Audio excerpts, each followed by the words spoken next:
folks. I've just spoken with Prime Minister Netanyahu. Earlier today, I spoke with President al-Sisi of Egypt. Prime Minister Netanyahu informed me that Israel has agreed to a mutual unconditional ceasefire to begin in less than 2 hours. The Egyptians have now informed us that Hamas and the other groups in Gaza have also agreed.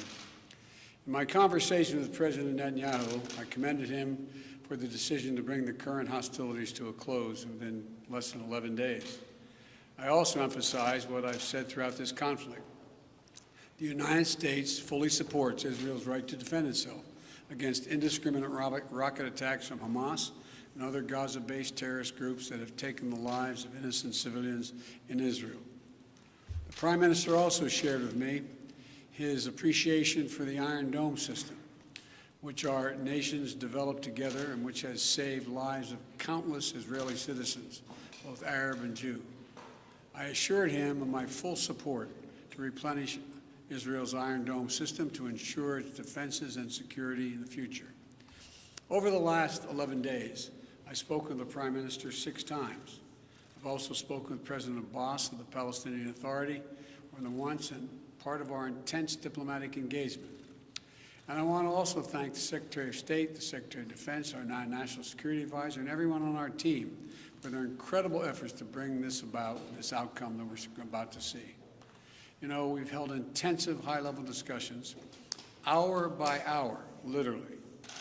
Egypt, the Palestinian Authority, and other Middle Eastern countries, with the aim of avoiding the sort of prolonged conflict we've seen in previous years when the hostilities have broken out. I extend my sincere gratitude to President al-Sisi and the senior Egyptian officials who played such a critical role in this diplomacy.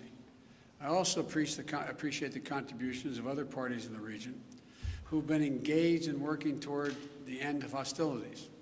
These hostilities have resulted in the tragic deaths of so many civilians, including children. And I send my sincere condolences to all the families, Israeli and Palestinian, who have lost loved ones, and my hope for a full recovery for the wounded. The United States committed to working with the United Nations, and we remain committed to working with the United Nations and other international stakeholders to provide rapid humanitarian assistance and to marshal international support for the people of Gaza and the Gaza reconstruction efforts.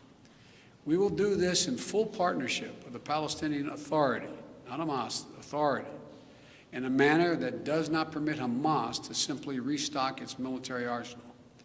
I believe the Palestinians and Israelis equally deserve to live safely and securely and to enjoy equal measures of freedom, prosperity, and democracy.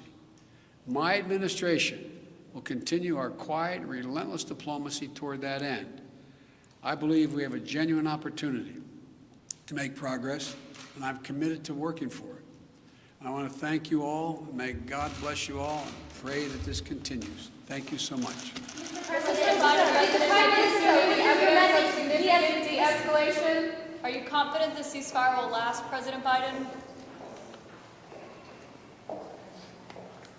Hey guys.